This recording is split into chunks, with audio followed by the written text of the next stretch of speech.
bahwa pemberlakuan UMP bukanlah kebijakan dari Wali Kota Lusmoe. Mengenai jumlah dan nominal UMP adalah kebijakan dari Gubernur, sedangkan kewajiban untuk melaksanakan ketentuan tentang UMP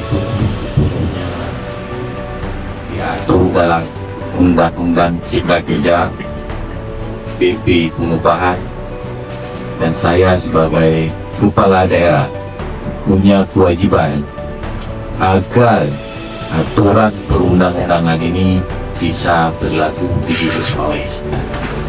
Dan pada hari ini 4 Maret 2 bulan pas dari kejadian tanggal 5 Januari, kami semua rumah sakit itu sudah sepakat untuk melaksanakan UMP 2026 pada bulan Februari kemarin.